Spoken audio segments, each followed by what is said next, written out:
Bonjour à tous, bienvenue dans le Talk with Noura. Je suis Noura Diaby et aujourd'hui on va parler d'un sujet très important et assez sensible dont on ne parle pas assez. C'est l'harcèlement sexuel dans le milieu professionnel et universitaire. C'est un sujet très complexe. Merci à ces femmes courageuses qui ont accepté de parler. Pour garder l'anonymat, on va leur donner des prénoms fictifs. Il y a Julie qui va parler de son expérience dans le monde professionnel et Léa dans le monde universitaire. Donc franchement, merci à vous d'être venus parce qu'il faut beaucoup de courage. On parle pas assez de ça parce qu'on a peur. On reste dans le silence et il y a énormément de personnes qui sont touchées par ça. Et aussi, merci au juriste d'avoir accepté de venir. Il va se présenter tout à l'heure, mais grâce à lui, on va avoir plus d'informations parce que parfois on parle pas parce qu'on n'a pas l'information, on ne sait pas quoi faire. Donc, est-ce que vous pouvez vous présenter un peu? Non, je suis le juriste Blessing sur les réseaux sociaux, TikTok, Facebook. Ok. Je suis avec vous aujourd'hui dans le but de d'étayer ce sujet-là. Merci beaucoup. Donc, avant de commencer les témoignages et tout, c'est quoi le harcèlement sexuel concrètement? Déjà, il faut donner une définition. On va donner la définition globale parce qu'il y a la définition globale et la définition juridique. Ok. Déjà, de manière globale, c'est tout comportement répété qui porte atteinte à l'intégrité, que ce soit physique, mentale, d'une personne. Voilà. Donc, ça, c'est une définition un peu plus globale. Mais dans la définition juridique et surtout la définition pénale, le code pénal en son article 418 définit l'harcèlement sexuel, là, il faut préciser, Ouais. comme étant tout comportement quiconque soumet l'accomplissement d'un service ou bien l'accomplissement d'une fonction de nature à obtenir des faveurs sexuelles. Ok. Donc, en gros, il faut faire la différence entre la définition générale et Ouais. la définition juridique. Ok. Mais en général, ben, j'ai entendu le mot répéter. Est-ce que forcément, si on m'a fait une proposition une fois, mais j'ai plus de suite, est-ce que je peux porter plainte pour ça? Très bien. Là, je vais rentrer dans la définition pénale. Déjà, pour parler de d'harcèlement, il y a des éléments constitutifs de l'infraction. C'est pas parce que quelqu'un vous a envoyé un message aujourd'hui que cela est considéré comme étant un harcèlement. La loi Ok. est claire. Il faut que cela soit répétitif. Il faut Ok. que cela soit fait dans le temps. Une fois, deux fois déjà, c'est bon. D'accord. Voilà. Mais donc, si on me fait ça une fois, qu'est-ce que je fais? Vous laissez, il y a pas d'infraction. Vous partez porter plainte, ils vont Mais classer ça si sans suite. il a forcé physiquement, il essaie de faire des trucs et j'ai fui. Attouchement, Oui. là, c'est différent. Il y Mais a si c'est des messages, c'est des- un message, Mhm. toute une journée, plein de messages, et puis des vidéos de lui et tout, qu'est-ce que je fais? Une chose est d'envoyer des messages, mais est-ce que ces messages apportent atteinte à votre intégrité, apportent atteinte à votre, je veux dire, à votre santé mentale? Si cela est fait, parce que Ouais. la loi est claire là-dessus, toute personne a le droit de revendiquer ses droits dès lors que ses droits sont biaisés. Donc, si vous estimez que le fait de d'envoyer les messages toute une journée, ça vous compromet votre santé mentale, c'est un harcèlement. Ok. D'accord. Merci beaucoup. Bon, maintenant que le cadre est posé, on va commencer par le premier témoignage de Julie. Donc, merci beaucoup d'être là. J'espère que ça va. Pas trop stressé. Ça va, pas trop stressé. Ok, merci Nora, merci au juriste et puis aussi à Léa aussi d'avoir accepté de venir parler. Comme tu l'as dit, l'entame, c'est vraiment pas facile. Ouais, c'est pas facile. Parce que pour un, le témoignage, il faut devoir se replonger dans l'histoire et tout. C'est comme revivre encore une fois ce qu'on a déjà vécu. Ouais. Donc, la première histoire que j'aimerais partager avec vous, je peux dire, commence déjà sur une offre que j'ai vue sur LinkedIn, une offre d'emploi. Déjà, il faut dire que le niveau demandé, je n'avais pas ce niveau, mais vu que j'avais fait des entreprises à l'interne, je me suis dit que j'avais ma chance, parce que c'était un poste pas au local ici, c'était dans un autre pays. Ok. Donc, je vais taire le nom, c'est jamais. C'est un pays d'Afrique. Oui, ok. Un pays d'Afrique. Et donc, j'arrive pour aller, pour faire cours, hein. J'arrive, quand j'arrive, on me reçoit tranquille, je suis bien logée et tout. Mais le boss n'était pas là. D'accord. Et quelques jours plus tard, il revient. Donc quand il vient, il me dit, là où je suis logée, c'est pas mon logement définitif, j'étais logée dans un hôtel. Vraiment très bien. Ça, je parle. Et il rentre dans ma chambre. D'abord, on me dit comment on dit, à la réception que j'ai quelqu'un qui est là pour moi. Donc, je dis, ok, qu'il monte. Donc, quand il arrive, pour moi, c'est mon patron. Donc, il va devoir s'asseoir au salon parce que c'était une petite suite. Ok. Donc, il va devoir s'asseoir au salon. Bon, à ma grande surprise, il est directement allé sur le lit. Donc, j'ai dit, ça, c'est grave. Pourquoi mon patron, il se met sur le lit pour parler de travail? C'est un peu bizarre. Donc, je reste au salon et lui, il est en face de moi. Donc, il me dit, ah, bonne arrivée et tout, j'espère que tu es bien installé. Il dit, ça va pour le moment. Là, c'est pas là que tu dois être. On va te trouver un appartement, mais pour le moment, il faut rester ici. Ok, je dis, ok. Il n'y a pas de souci. Il avait un sac au dos. Vraiment un très gros sac au dos. Donc, ce qu'il a fait, c'est qu'il a renversé le contenu de ce sac. C'était beaucoup de liasses de billets. Mais j'ai dit vraiment beaucoup. J'ai jamais vu autant d'argent, jamais. Et donc, il me dit, approche. Je lui approche. Serre-toi et laisse-toi faire. Laisse-toi faire. Laisse-toi faire. Je dis, comment ça? Il dit, bah, ne fais pas exprès, on sait, vous les Ivoiriens. Et vraiment là, c'est grave quand même. C'était très grave. L'image que, je sais pas d'où il sort ça, mais l'image qui ressort. Il dit, vous les Ivoiriens, on vous connaît bien, serre-toi. Et puis, si il dit, non, monsieur, moi, je suis pas venue ici pour ça. J'étais en emploi à Abidjan. J'ai laissé mon boulot parce que je pense que c'était une offre meilleure. J'ai laissé mes enfants, ma famille, pour venir ici. Et voici ma bague, je suis déjà engagée et tout, tu vois. Mais je ne peux pas je peux pas me permettre de faire ça. Il me dit non, arrête. Donc, je vois qu'il s'élève. Vu que je ne sais pas ce qu'il vient faire vers moi, j'ai fui. Je suis sortie de la chambre. Et après, il est parti. Mais c'était le début de mon calvaire.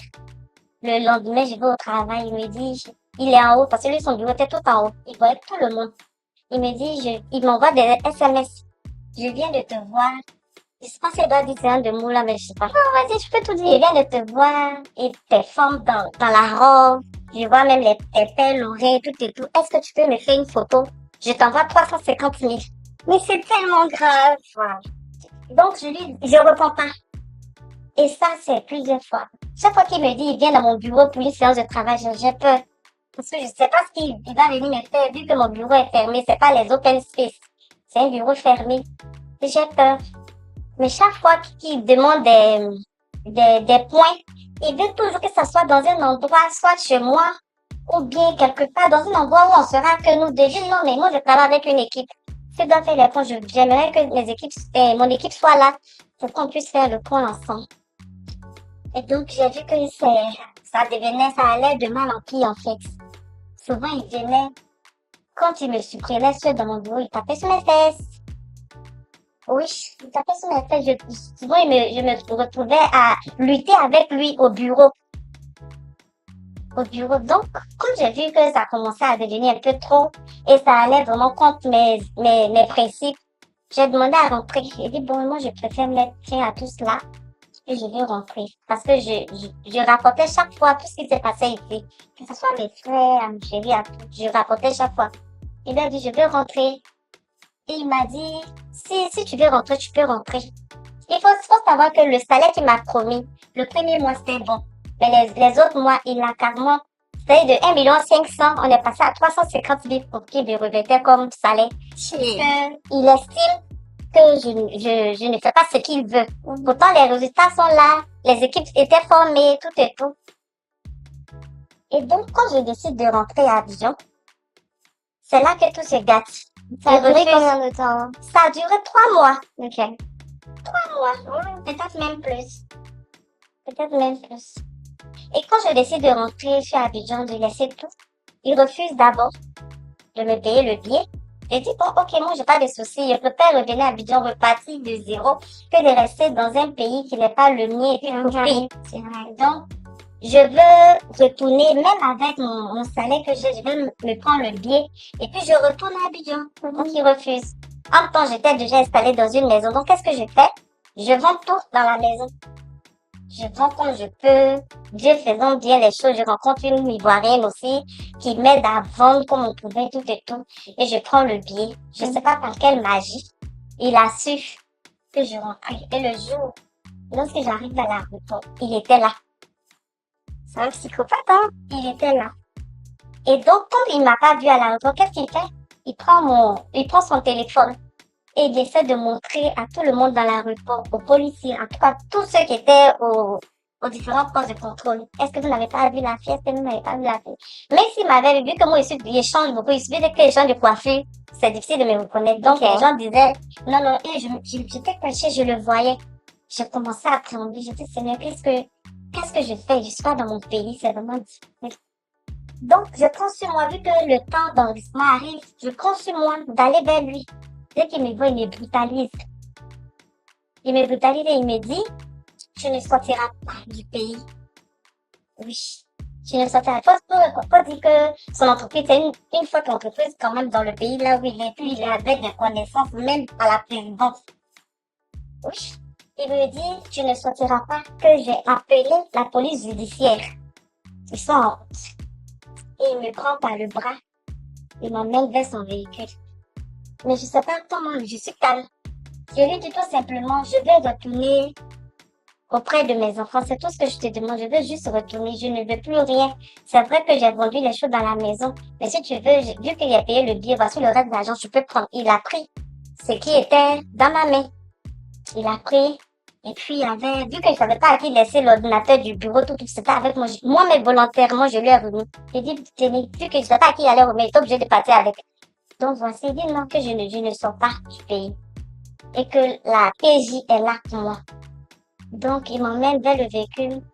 Mais, comme une criminelle, la PJ avait tout ce qui va avec. C'est la voiture, les policiers, tout. Je n'ai jamais vu ça. Il est malade, hein. Donc, je vais vers le responsable de la PJ. Il me demande, madame, c'est vous? Je dis, oui, c'est moi. Il dit, mais qu'est-ce qui se passe? Il dit, je vais juste rentrer chez moi. Quand tout attend, le monsieur lui dit, mais laisse-la rentrer. Tu dis que tu l'as mis à l'aise. Si Maria, ça veut rentrer chez elle, laisse-la rentrer. Et comme tout ce qui était comme preuve était dans mon téléphone, il est très intelligent. Il prend mon téléphone, il bloque mon téléphone personnel et il m'oblige à mettre le code. Quand je mets le code, qu'est-ce qu'il fait? Il va directement dans nos conversations, il supprime tout. Mais il savait pas que moi, j'avais déjà envoyé les preuves au bled ici. Donc, il supprime et puis il bloque mon téléphone personnel. Mais, j'ai dit, c'est pas bien grave. Le téléphone, tout ça, ça peut rester. Moi, je vais juste rentrer chez moi. Et là, il commence à m'insulter à l'aéroport. Ma chance, c'est que c'est un pays où les gens se parlent trop au téléphone. Et puis, c'était pas trop encore... Les gens n'avaient pas ce truc-là de dire, il faut filmer automatiquement qu'il y a les histoires. C'est ça. Sinon, peut-être qu'il était sur les réseaux depuis. Donc, Dieu a fait, il a pris le monsieur de la PJ, lui a demandé de me laisser partir. Et c'est comme ça que je suis rentrée à l'aéroport. Et quand je partais, le responsable de la PJ m'a demandé, madame, prochainement, réfléchissez bien. C'est tout ce qu'il m'a dit, réfléchissez bien. Et lui, il a pris son véhicule avec ses armes, ils sont partis. Et Dieu merci, mais malgré j'étais dans la salle d'embarquement, j'étais comme ça. Parce que j'avais peur, vu qu'il connaît les gens à la présidence, je me disais qu'il pouvait faire reculer le vol, je sais pas. J'avais vraiment peur, j'ai pleuré sur les larmes de chien. Je vois aujourd'hui que avec le temps fait bien les choses, sinon je n'arrivais pas à expliquer ça sans pleurer. Mais aujourd'hui ça va. Je remercie, ça va. Franchement, c'est lourd, hein? Bravo à toi d'avoir expliqué tout ça, surtout sans pleurer, c'est bien. Parce qu'on n'a même pas mon choix même. Quand il t'a fait la proposition avec l'argent, comment tu t'es sentie sur le coup? Insulté. Insultée. Il y a de quoi? Je me suis sentie insultée, à de quoi? Il me demandait qu'est-ce que les Ivoiriens ont bien pu faire pour avoir cette notoriété-là. On se demande tous. Question. Arrêtez de gâter notre nom, hein. On n'est pas comme ça. Maintenant, comment est-ce que tu as trouvé la force de dire non malgré toute cette pression et tout? Parce que peut-être tu allais dire oui pour te débarrasser un coup, c'est bon, je donne et puis c'est fini. Mais comment tu avais la force de dire non et tout? D'abord, la manière dont il procédait, c'était pas bien. Moi, j'avais malheur. Et puis, comme je l'ai dit, j'étais en couple quand je revenais. Je crois à la veille même de mon départ, c'est là que mon chéri m'avait fiancé. Donc, je pouvais pas trahir le sang. Je pouvais pas. Donc, je peux dire que c'est la principale source de ma force. Et puis surtout, la manière dont il s'est pris, c'était très, très insultant, en fait. Pour moi, c'était indignant, en fait, pour la femme que je suis. C'est clair. Maintenant, quand tu as parlé de ta peur à l'aéroport, tu tremblais, comment tu t'es sentie quand t'es arrivée à Abidjan? Libérée, en paix? Libérée. Déjà, même à Lomé. Parce que ma fille est quand à Lomé. Quand je suis arrivée à l'aéroport de Lomé, j'étais à la rue, puis je pleurais. Depuis même l'avion, je pleurais et mon voisin m'a dit, je sais pas ce que vous traversez, madame, mais le plus important, vous êtes en vie. Ouais, c'est ce qu'il m'a dit, c'est ce qu'il m'a dit. Et à Lomé, je pleurais toutes les larmes de mon poche. Je dis, mais Seigneur, je sais pas comment je suis arrivée là, en fait. Ouais, j'étais plus libérée. Et puis, il y avait un mélange de toutes les choses, en fait. C'est grave, hein, les abus de pouvoir, ce genre de choses-là. Mais merci pour la première histoire. Avant de poser les questions au jury, on va switcher sur ta deuxième histoire et puis après on va les laisser parler. Ma deuxième histoire là, ça s'est passé ici, à Abidjan. Ouais. Et malheureusement, c'était pas avec un homme. C'était avec une femme. Oh, c'est très grave. Les femmes aussi harcèlent les femmes. Oh oui, c'était une femme. Donc, une entreprise dont je vais taire le nom. J'étais allée et j'arrive, c'est une dame toute gentille avec moi. Quelque chose qui était vraiment très, très rare. C'est généralement quand je vais dans le je sais pas pourquoi, mais il y a toujours la jalousie avec les femmes, je sais pas. Mais cette fois-ci, vraiment, c'était tout à fait le contraire. J'étais très contente. Ah, mais Seigneur, cette fois, je tombe dans un bon coin et tout même. Elle n'habitait pas loin de là où l'entreprise était. Souvent, elle m'envoyait à la maison, va faire ci, va faire ça. Pour rien, il y avait de l'argent, elle me remettait de l'argent, mais je comprenais pas. Pour moi, je me disais, vu qu'elle n'avait pas d'enfants, et que moi, j'en avais, c'était pour m'expliquer, elle me disait qu'elle aimait bien mes enfants comme les siens, en fait. Donc, souvent, tiens, ça, c'est pour mes enfants, ça, c'est ça. Donc, je trouvais pas de problème à ça. Jusqu'à ce qu'on décide de faire, une réunion. Team building quelque part. On sort d'Abidjan. Et quand on arrive, on fait le dispatching des chambres et bizarrement, elle dit, moi je vais dormir avec, moi je trouve pas de problème à ça, vu que les chambres, même si c'était des chambres doubles, les femmes dormaient avec les femmes, les hommes aussi, de suite. Et donc, dans la nuit, elle se met dans la baignoire et elle me dit, J'ai pas compris. la nuit, on était dans la chambre, elle se met dans la baignoire, elle me dit, viens. Moi, je continue de l'appeler madame. Mais non, madame, non, je peux pas. Et finissez, puis je dis, je peux venir. J'aime bien si, j'aime bien si, j'aime bien ça, c'est toi, j'aime bien ça. On peut être ensemble dans la baignoire. Mais pourquoi ma copine me dit ça? Donc, je dis, mais je l'écoute pas. Je vais m'asseoir sur le lit. Elle finit tout, et elle me rejoint. Quand elle me rejoint, elle me dit, ça semblerait faire une petite partie la nuit. Elle me dit, ça ne sert à rien qu'on parte avec les autres. Il faut qu'on reste ici. Elle va prendre soin de moi. Prendre soin de moi. Et puis tout. Je lui dis non. Et elle me demande, est-ce que moi je suis une petite fille que depuis tout ce qu'elle faisait, c'est parce qu'elle aimait bien que les hommes ne sont pas bons. Mais il comprend qu'il y avait peut-être un petit traumatisme de son côté. Parce qu'elle a diabolisé les hommes cette nuit. Les hommes ne sont pas bons. Ils sont entre nous femmes. Et tu vas prendre plus de plaisir. Et ci et ça. Et en plus de cela, c'est vrai que tu es venu en tant que tel poste, mais tu vas vite évoluer parce que ça va directement ensemble. Et tout et tout. Je dis non. Moi, je n'ai jamais vu ça. Donc, je fuis encore, je sors. Et vais à la piscine partie. Mais elle n'est pas venue, elle est restée là. La nuit, j'avais peur de dormir avec elle. Mais j'allais dire quoi aux autres pour ne pas dormir avec. Je suis obligée d'aller dans la chambre. Mais la nuit, on n'a pas dormi le mois. Heureusement que je suis quand même costaud aussi, donc on a vraiment lutté. Elle m'a fait sortir tout un arsenal de jouets. C'était bien préparé, hein? Elle a fait sortir tout un arsenal. Elle dit non. En plus, tu m'as dit que tu as fait le couvrant. Au couvrant, ce sont des choses qui sont Et puis rentre dit, non, moi, de mon moment, j'ai pas fait ça. Moi, j'étais partie pour étudier. C'est pas pour faire ça. Et quand on revient sur Abidjan, ça continue. Ah, c'était grave. C'était grave. On était que nous deux dans le bureau. Je vous dis que souvent, je levais sa robe. Je me montrais au bureau. Tout le temps, notre bureau était tout le temps fermé, complet. Parce que ce qu'elle faisait là-bas, elle se touchait elle-même. Elles sont très horribles. Très horrible. J'étais obligée de mentir qu'il y a une autre offre. Pourtant, il avait rien. Il était juste à la maison. Parce que je pouvais pas gérer ça. Je trouvais ça trop sale. C'est que moi aussi beaucoup chrétienne. Donc, je trouvais ça trop sale. Mais vraiment, c'était pas... C'est comme ça que j'ai démissionné. En mon temps que j'ai eu une autre offre. Pourtant, je n'avais rien. J'étais juste partie à la maison. Pour ne plus avoir à supporter tout ça, en fait. Ça, c'est très, très choquant et puis tellement rare de trouver ce genre de personnes-là, des femmes qui harcèlent d'autres femmes et puis c'est tellement brutal. Mais comment tu t'es sentie et puis comment tu as réagi quand tu as compris exactement ce qui se passait là? À l'hôtel. Il était dans l'incompréhension de la vie. Oui, l'incompréhension totale. Et il me demandait si c'était moi le problème. Est-ce qu'il lui avait envoyé des signaux qui lui feraient penser que je suis ça? Parce qu'on dit généralement, elles se reconnaissent entre elles. C'est ce qu'on m'a dit après. Mais moi, je suis pas ça. Comment?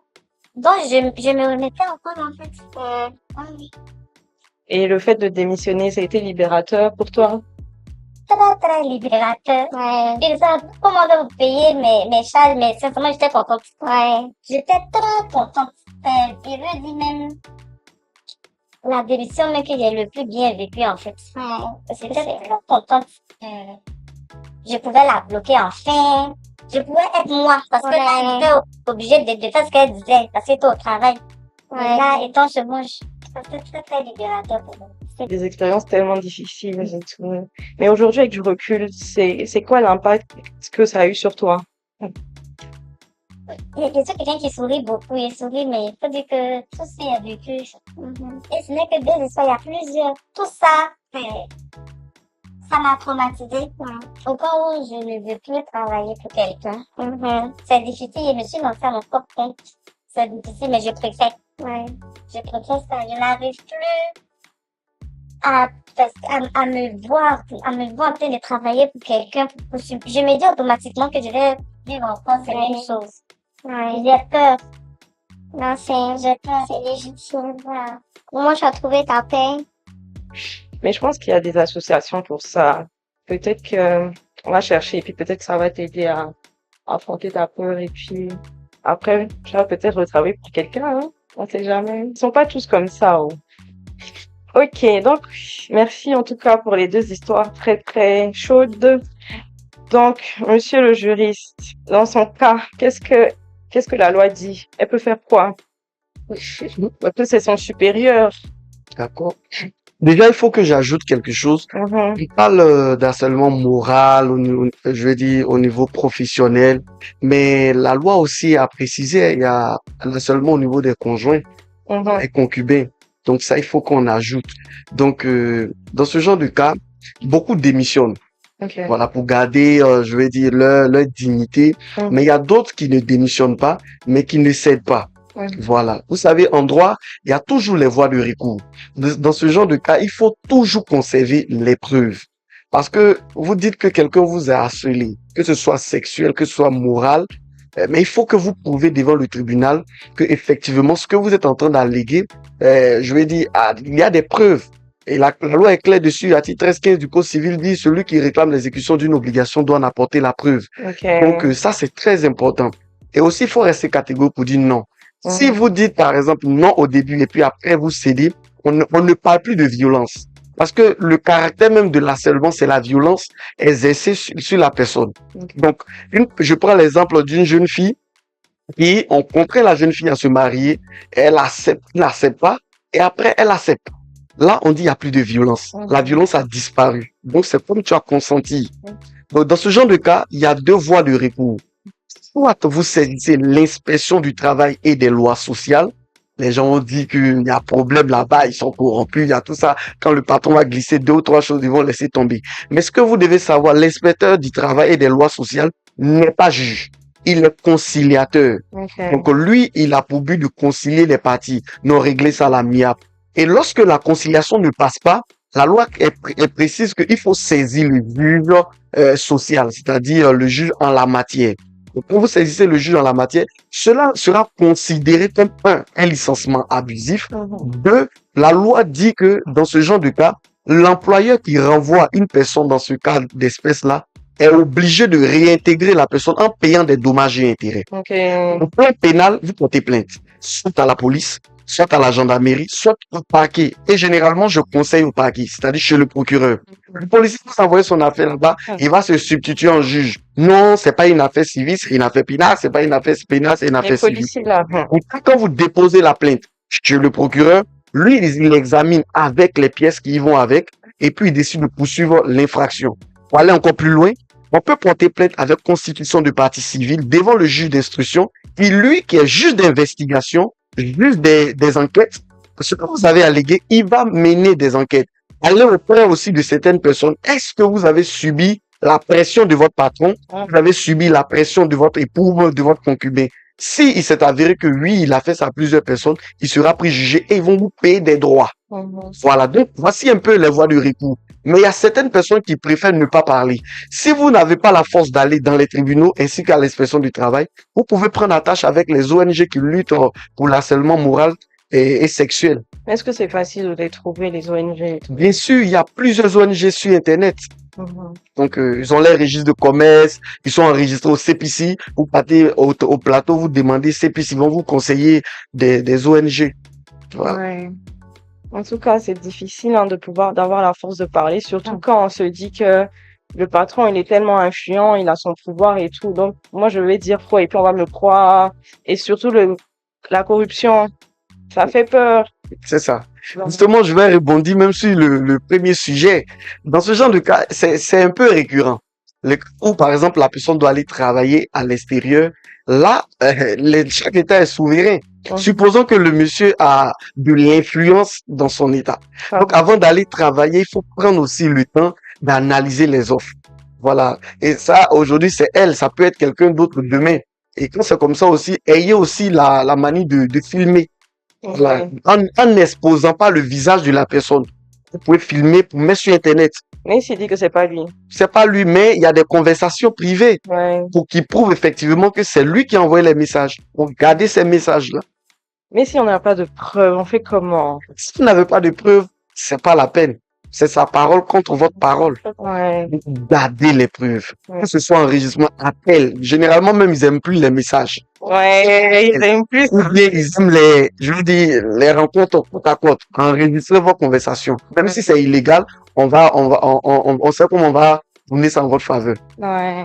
Donc, c'est un peu ça. Ok, merci beaucoup. Là, on va switcher sur le témoignage de Léa, qui va nous parler un peu de son harcèlement, mais elle, c'est plus à l'université. Donc, merci encore, hein.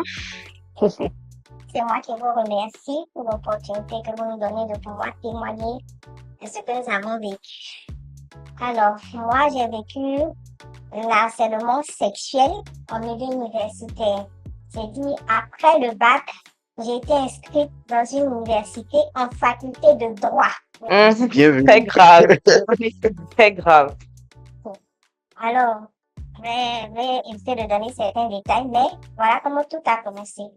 Un soir, disons aux environs de 21h30, par là, je reçois un appel inconnu. Je réponds. Oui, bonsoir, c'est elle. Je dis oui. La personne se présente. Je dis, ah d'accord. Et tu habites dans tel endroit? Je dis oui. Il me dit, ok, je suis là. Viens, il faut sortir. Je dis non, je peux pas. Il me dit si, il faut que tu viennes, j'ai besoin de te voir. Oui. Bon, ayant des parents assez stricts, je me débrouille quand même pour sortir. Et je sors, je rencontre la personne. On échange rapidement. Et puis au bout de quelques minutes là, c'est une étreinte. Il m'a prise par la taille comme ça fortement. Et puis il m'a embrassé mais de force. Il m'a pas lâché mais du tout. Bon, je me suis débattue. Et lorsque j'ai réussi à me libérer, je suis restée là sans voix, bouche ouverte. Je l'ai regardé. Mais c'est quoi? Qu'est-ce qui se passe? Et puis je me suis enfuie pour rentrer. Mais bon, cette personne-là, c'était le responsable de la faculté où j'étais inscrite. Donc le lundi, on a cours. Je vais le revoir. Et à partir de cette nuit-là, et je dis bien pendant 3 années, licence 1, licence 2, licence 3, j'ai suivi cet harcèlement-là tout ce temps. Pendant les cours, on vient t'interpeller, tu es demandé, tu t'en vas. Ah oui, ça va? Assieds-toi. Tu m'embrasses pas? Oh! J'ai essayé de gérer comme je pouvais. Et j'en parlais à mes amis, j'ai dit, mais il y a telle personne qui me fait des avances. Et le retour des amis, c'est, ah, toi, tu as de la chance. C'est ça. Accepter. Pourquoi? Et là, pendant les compositions, il va venir faire son tour de table. Il vient s'arrêter à ton niveau. Il va te laisser des paroles, des menaces méchantes là. Mais il est malade. Et puis il s'en va. En plein cours, on t'interpelle. Tu es demandé, monte. Tu t'en vas. Quand tu arrives dans les bureaux, il va te demander d'abord de l'embrasser. Sinon, tu as des problèmes. Et ça, c'était toutes les semaines, durant toute l'année scolaire. Pendant les congés, il me donnait des rendez-vous. Retourne-moi dans tel hôtel. Je vais pas. Congé de Pâques, En tout cas, à chaque fois, il me donnait des rendez-vous. J'ai jamais accepté d'aller à ces rendez-vous-là. Et quand on reprenait les cours, c'était des menaces, des remontrances. Quand j'arrive à son bureau, tu te prends pour qui? Tu penses que tu es la seule fille ou bien? Tu penses que tu es trop belle? Qu'est-ce qu'une étudiante peut dire face à un homme comme ça? Et me montrant même parfois, voici ma femme, tu penses que quoi? J'ai femme à la maison, elle est belle aussi. Et puis il cherche quoi dehors? Oh. Et ça, c'était comme ça durant 3 années. 3 années, oui, 3 années. J'ai tellement subi que finalement, mon niveau scolaire a baissé. J'étais tellement stressée de me rendre à l'école. Le matin, pour me rendre à l'école, c'était difficile. Je suis anxieuse. Quand je vais arriver là-bas, tout ce qui va me faire, je vais faire comment? Si on dit passe ici, tu es obligé de passer. Il y a eu des fois même où tu es obligé de te laisser faire. Il y a eu des attouchements. Tu arrives dans son bureau, il va te tripoter de partout. Tu n'as pas le droit de parler. Tu peux pas te plaindre à quelqu'un. Personne ne va t'écouter. Bon, j'ai fait avec. Et c'était devenu tellement compliqué. J'en ai parlé à ma mère. J'ai dit, maman, il y a quelque chose que je dois te dire. Il y a mon professeur qui me fait des avances depuis la première année. Mais il est trop insistant. Ça me fatigue. J'ai peur maintenant. Et voilà la réponse de ma mère. Tu es une grande fille. Tu sauras gérer les choses. Calme-toi. Ok. Bon. La personne aussi que tu comptes te dire, tu sauras gérer, tu es une grande fille. Qu'est-ce que tu fais? J'arrête mon cursus scolaire, je fais quoi? J'ai supporté, j'ai subi. Jusqu'à ce qu'on arrive en fin d'année scolaire, licence 3. Vu que maman m'a dit de me débrouiller, je me suis dit, bon, qu'est-ce que je vais faire? Pour t'enfuir. Je me dis que si je pars de l'établissement, je n'aurai plus à subir. Donc là, j'obtiens ma licence difficilement parce que, bon, je n'arrivais plus à suivre les cours en classe. Je n'arrivais même pas à aller parfois. Quand je cours avec lui, parce qu'il était enseignant aussi. Quand je cours avec lui, je ne vais pas à l'école. Voilà, j'évitais même d'aller à l'école. Quand je sais que je vais le rencontrer, j'évite même. Donc, il faut voir que le niveau avait considérablement baissé. Mais je me débrouille quand même pour obtenir ma licence. Et après ça, il faut choisir une spécialité pour le master. Donc, moi, j'ai décidé que j'allais quitter l'établissement. Et là, je vais m'inscrire dans une autre structure. On me demande énormément de documents que j'arrive à fournir. Mais parmi les documents qu'on me demande, on me dit, il faut une lettre de recommandation d'un enseignant. Voilà. sans la lettre de recommandation, là, on peut prendre ça. J'ai fini tous les documents. J'ai dit, mais la lettre de recommandation, est-ce que c'est vraiment nécessaire? Que je suis pas sûre de pouvoir la fournir. Mademoiselle, si vous venez d'un tel établissement, alors vous devez pouvoir être en mesure de fournir ce document-là. Sans ça, on veut pas. Donc, j'ai dit, ok. Je vais voir les autres enseignants. Je demande, s'il vous plaît, je veux faire quelle spécialité dans un nouvel établissement. Est-ce que vous pouvez me faire une lettre de recommandation? Tous les autres enseignants ont refusé en me disant, mais on a un responsable. Tu sens que le responsable, puis tu viens vers nous. C'est pas possible qu'on te donne cette lettre de recommandation. Donc, on te conseille d'aller voir le responsable. Et le responsable, en fait, c'est qui? C'est celui qui me harcèle depuis ma première année. C'est ça. Qui m'a fait subir des menaces, des attouchements. Mais il y a des détails que j'évite de donner. Parce que, voilà, il y a certains détails que j'évite de donner. Mais en tout cas, il m'a maltraité. Et je n'avais pas mon mot à dire. Donc, je vais le voir. Je dis, monsieur, s'il vous plaît, je vous demandais un service. Je fais une spécialité, mais j'ai besoin d'une lettre de recommandation. Il dit, oui, il n'y a pas de problème pour la lettre de recommandation. Tu veux ça quand? Je dis, j'ai besoin de ça maintenant. Il va me rappeler que ce que tu as refusé de donner depuis là, tu vas donner ça maintenant. Ou tu n'auras pas la lettre de recommandation. Et Dieu. Mais non, c'est pas possible. Ça n'a rien à voir. Il dit, si, ça a tout à voir. Tu m'as refusé quelque chose depuis. À mon tour aussi, je te refuse ta lettre de recommandation. Tu me donnes ce que je veux, je te donne la lettre de recommandation. Que faire? C'est trop grave. Je rentre à la maison en pleurs, embêtée. Je l'appelle, je suis tout fait. Ah, tu m'appelles maintenant aussi. D'accord. Et donc, un jour, je l'appelle vraiment le suppliant. Monsieur, pardonnez, à cause de Dieu, je vous en supplie. J'ai besoin de cette lettre-là. Mon délai est arrivé. Si je ne dépose pas cette lettre-là dans le courant de la semaine, je perds ma place. On m'a dit, bon, d'accord, je vais voir ce que je peux faire pour moi. Déjà, viens me rencontrer. Et en venant me rencontrer, assure-toi de porter une robe. Et tu ne mets pas de dessous en bas. Voilà. Et tu viens. Voilà.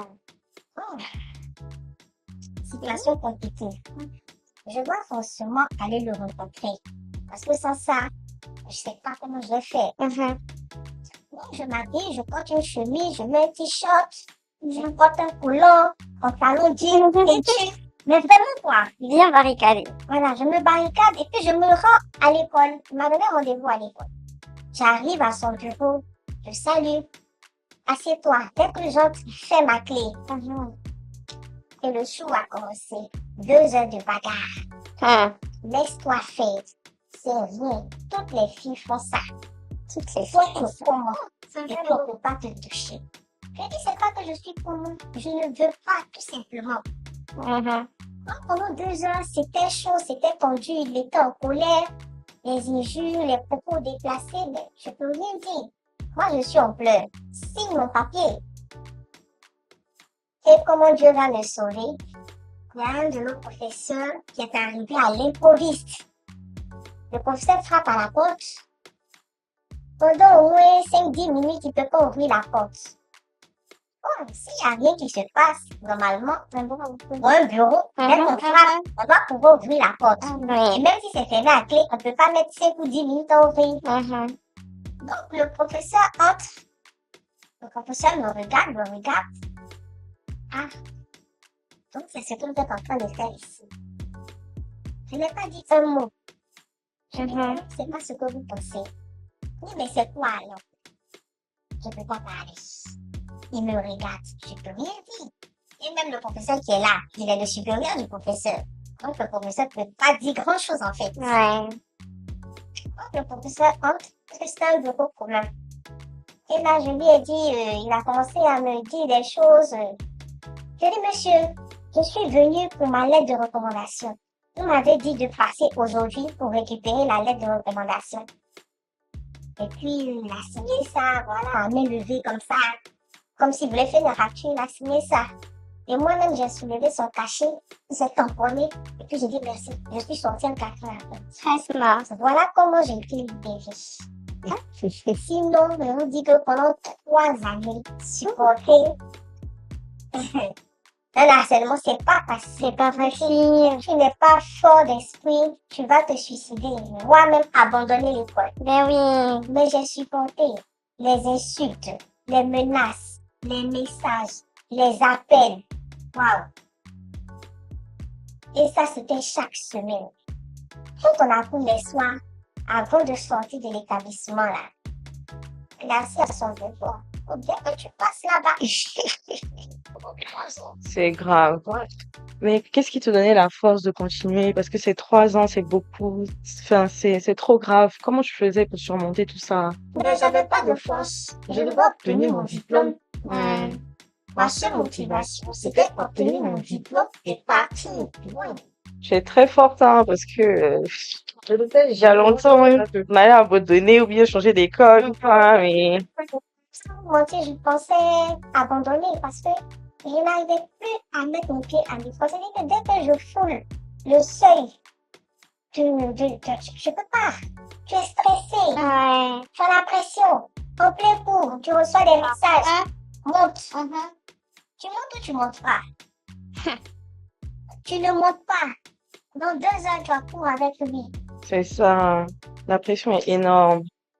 Mais comment ça te faisait quand certaines personnes minimisaient parce que tes amis, par exemple, tu te confies à eux et puis eux, ils trouvent que tu as trop de chance et tout.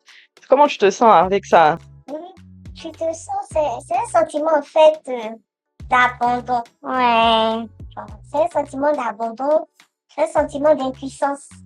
Oui, et puis aussi un sentiment d'incompréhension. Tu n'arrives pas à comprendre, mais comment les autres font pour trouver ça normal même. Et puis chez moi, ça ne passe pas. Donc c'est moi qui suis le problème en fait, Ouais. pas eux. C'est ça. Ah, mais toi, le professeur te fait des avances. Mais tu vas valider comme ça. Ouais. Et quand tu recules les avances aussi, il y a le pourcentage aussi d'échouer. Ouais. Mais il faut gérer. Il faut garder le silence. Il faut supporter les attouchements. Il faut supporter.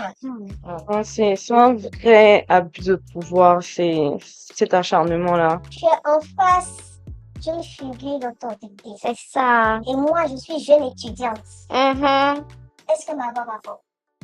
Qui va m'écouter? C'est ça. Ça, c'est des questions que tout le monde se pose, hein. Comme jeune fille, on se réfère à nos mères. Ouais. Mais quand la mère te dit tu es grande, je sais que tu es capable de gérer la situation. C'est surtout ça, ça descend complètement parce que déjà trouver la force d'aller parler à sa maman pour lui dire ça. Et puis elle dit ça là, vraiment. Non, toi, franchement, sur le mental, ça a dû vraiment jouer. Donc, mon niveau scolaire a complètement dégringolé. C'est comme un coup tu es stressé. En plein cours, dans une autre matière. Message, monte. Bref, c'est clair. Monte. Et puis tu vas monter là. Il va vouloir te toucher, t'embrasser, il va te dire montre-moi ton dessous, il va vouloir te toucher en bas de tes vêtements. Tu sais comment. Et quand tu finis, tu sors du bureau, dans quel état tu te trouves? Bon, qu'est-ce que le professeur va dire en cours et puis je vais suivre. Non, c'est fort, c'est fort. Mais est-ce que après ça, tu as suivi, est-ce que tu as essayé de faire quelque chose pour le mental, quelque chose, voir un psy ou quelque chose comme ça? Et on rappelle comme en Afrique, on n'a pas souvent connaissance des structures qui existent. Voilà. Des structures de soutien. On n'a pas connaissance de ces structures. Donc tu te retrouves, comme je dis, seul, abandonné, ton destin, pour gérer. Tu te mets sur la place publique, un tel le harcèle. Pardon. Il faut t'asseoir. Faut te calmer, sérieux. En plus, c'est un monsieur de droit, hein, c'est grave. Ça m'a le plus choqué. Et c'est ce que je me disais étant jeune encore. Faculté du droit. Je me dis, mais comment ça dans l'établissement de droit? Le responsable de la faculté. Étant étudiante, je me posais toujours la question, est-ce que le droit est droit? Est-ce que le droit est droit? C'est vrai. Est-ce que le droit est droit? Parce que celui qui pratique le droit là, il est droit. Tu peux pas faire ça. Non. J'étais encore jeune, la vingtaine à peine. À peine la majorité. Ouais. C'est ça, la chose. Et ça, c'est un abus de pouvoir total, hein. C'est parce qu'il sait que t'es jeune, tu as besoin de ton diplôme et tout. Il joue sur son ascendant. Mais actuellement, ça fait combien d'années que ça s'est passé? Hmm. Disons 2011-2013. Ok, ça fait longtemps, hein. Et est-ce qu'aujourd'hui, si jamais il y a une personne qui traverse une situation comme ça, c'est quoi le message que tu peux lui donner à cette jeune fille? À cette jeune fille qui traverse cette situation, Ouais. je vais lui demander de ne pas se taire. Mm. Je vais lui demander de passer à l'action, d'exposer la personne. Qu'elle soit crue ou pas, et qu'elle le fasse. Mhm. Aujourd'hui, c'est plus facile avec Internet et tout de rentrer en contact avec des personnes pour avoir de l'aide. Ouais. Mais avant, c'était pas comme ça. Mhm. Mais les réseaux n'étaient pas aussi développés qu'aujourd'hui. Ok. Voilà, donc en tout cas, à cette jeune fille qui traverse cette situation, je lui demande de rester forte, de ne pas avoir peur, de rester ferme, de refuser et puis de montrer du doigt celui qui la harcèle en tout cas. Je suis totalement d'accord. En tout cas, son histoire là, il y a beaucoup de gens qui traversent la même histoire. Mhm.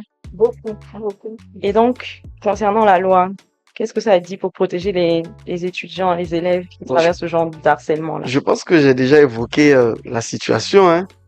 Déjà, ça c'est l'harcèlement sexuel, mais il y a d'autres aussi qui subissent l'harcèlement moral. Ouais, Un professeur qui Ouais. vient chaque jour, tu es bête, tu vaux rien, tu es Ouais. bête, il y a moins idiot là. Chaque jour, ouais, l'étudiant ou l'élève même se demande, mais attends, est-ce que moi je vais réussir un jour? c'est ça. Moi, ça m'était arrivé, mais il faut avoir la force. Ouais, Il faut puiser de la force en toi-même afin de te défendre. Et aujourd'hui, il y a Internet. Ben, ce qu'elles ont subi en 2011, 2013, là, il n'y avait pas d'Internet. Où tu vas aller te plaindre, où tu vas rassembler les preuves.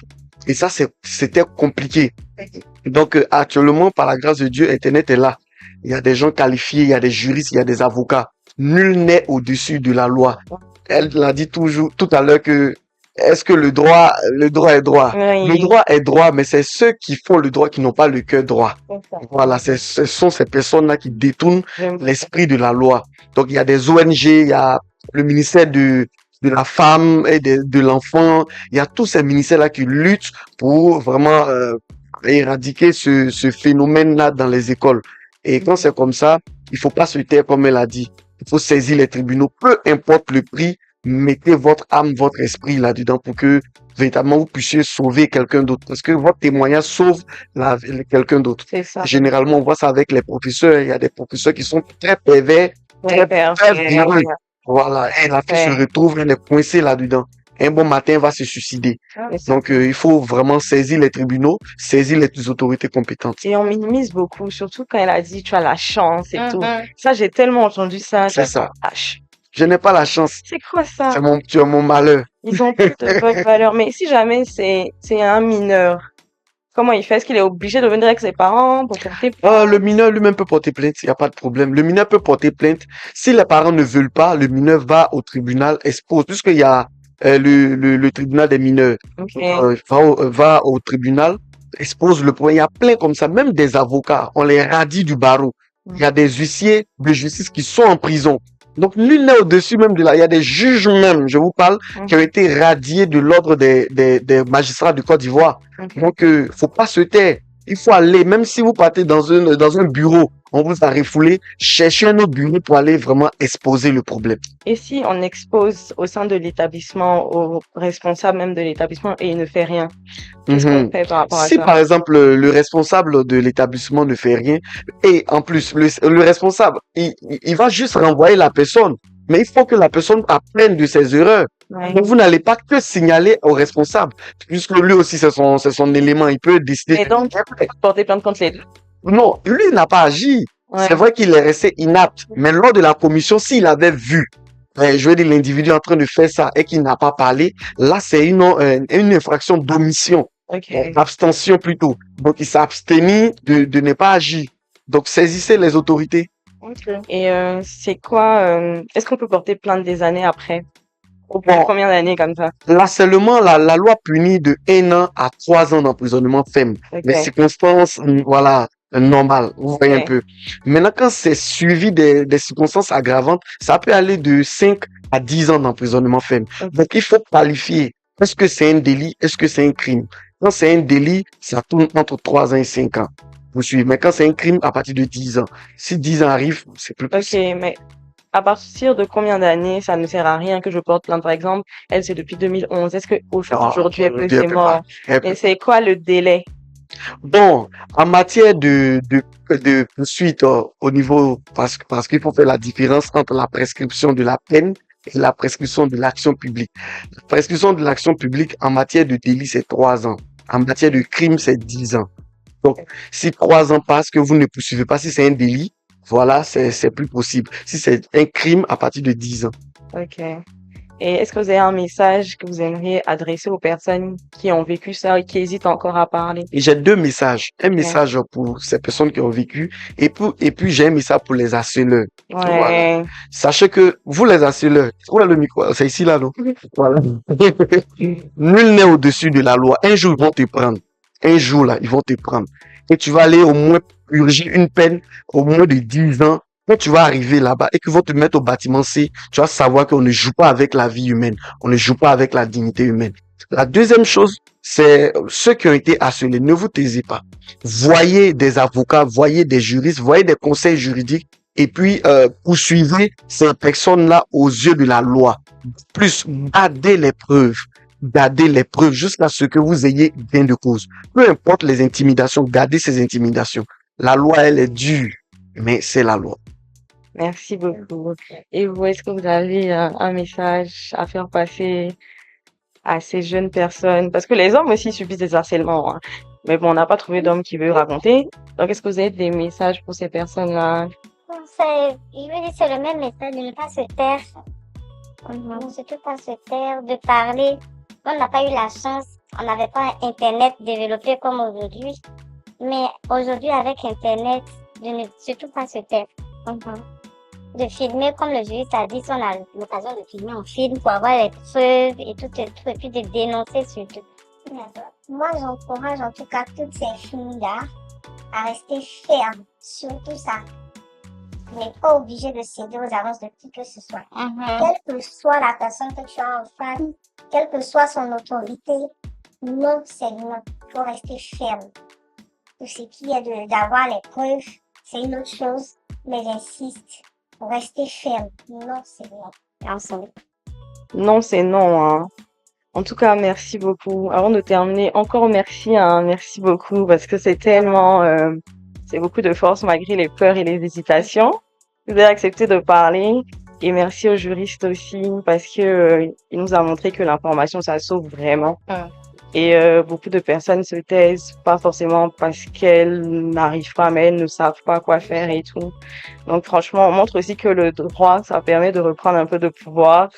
Donc ne vous taisez pas, continuez. Et puis j'espère vraiment que ça va toucher au moins une personne ou plusieurs. Et puis comprendre que c'est pas vous le problème, c'est juste les personnes, c'est pas normal en fait ce qu'elles font. Et puis il faut arrêter de souffrir en silence, il faut commencer à parler. Donc, merci beaucoup. J'espère que vous allez aimer cet épisode. Et puis, n'oubliez pas de vous abonner. Merci beaucoup.